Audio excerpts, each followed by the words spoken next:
Novemba mwaka huu, kundi linalopinga Hamas lilipata pigo kubwa baada ya kiongozi wa kundi hilo aliyopo mstari wa mbele kupinga kundi la Hamas, Sheikh Mohammed Abu Mustafa, kuuawa kusini mwa Gaza na mtu aliyejihami na bunduki. Hii ni TriGen Media. Haya yalikuwa ni mauaji yaliyolengwa ambayo kundi la wanamgambo wa Kiislamu lilisema yalitekelezwa na wanamgambo wa eneo hilo wanaoungwa mkono na Israel.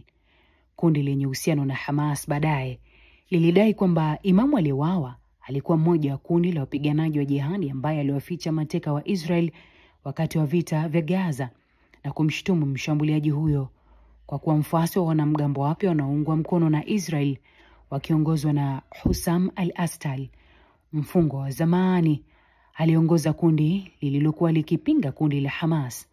Kiongozi ambaye kwa sasa anafanya kazi ya kupindua kundi hilo la Hamas ambalo kwa mara ya kwanza limetawala kwa takriban miongo miwili.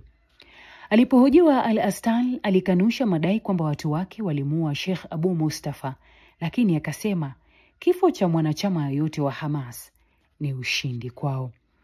Kikundi chake kisichojulikana kinachojiita kikosi cha kupambana na ugaidi kimechukua udhibiti wa kijiji katika sehemu inayokaliwa na Israel ya Khan Yunis, kusini mwa Gaza. Kundi hilo linaendesha mashambulizi dhidi ya kundi la Hamas huku likitarajia kukuza idadi ya wafuasi wake katika maeneo ya majumbani. Huku uhasama ukizidi kuongezeka baada ya vita vya kikatili vilivyodumu kwa takriban miaka miwili, Gaza imegawanyika mara mbili. Upande mmoja ambao kundi la Hamas linaunganisha tena udhibiti wake katika nusu ya magharibi ya eneo ambalo Israel lilijiondoa, na inasalia kuwa jeshi kubwa ambapo idadi kubwa ya wakazi wa Gaza wanaishi. Mashariki mwa Gaza lipo kundi la pili ambalo katika eneo hilo kwa kiasi kikubwa linadhibitiwa na Israel, ambapo vikundi vidogo vyenye silaha vinajaribu kusisitiza utawala wao na kuongeza ushawishi. Chini ya uangalizi wa karibu wa Israel, angalau vikundi 5 sasa vinafanya kazi katika eneo linalojulikana kama mstari wa njano. Kilichoanza kama magenge yaliyotawanyika nyemelezi yanayotumia machafuko ya mzozo, sasa yameungana na kwa mtandao ulioratibiwa wanamgambo wenye silaha ambao wanajiweka wazi kwa nafasi ya kuchukua udhibiti wa eneo hilo baada ya vita huko Gaza, iwapo kundi la Hamas litaondolewa madarakani. Kutokana na hali ilivyo kwa sasa nchini Gaza, sehemu ya mashariki mwa nchi hiyo ndipo ambapo ujenzi upya unafanyika.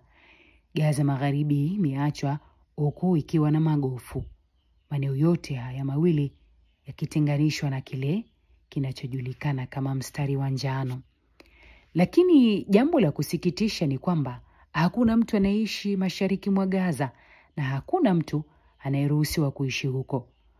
Bado haijawa wazi ikiwa wakazi wa Gaza wangefikiria hata kuhamia maeneo yanayokaliwa na Israel. Vikosi vya Israel tayari vimeua Wapalestina kadhaa waliokaribia mstari wa njano.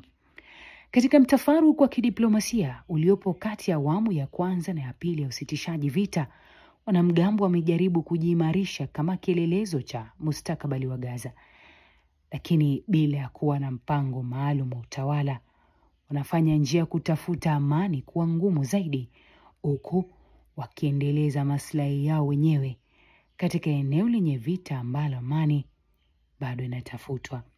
Hii ni TriGen Media.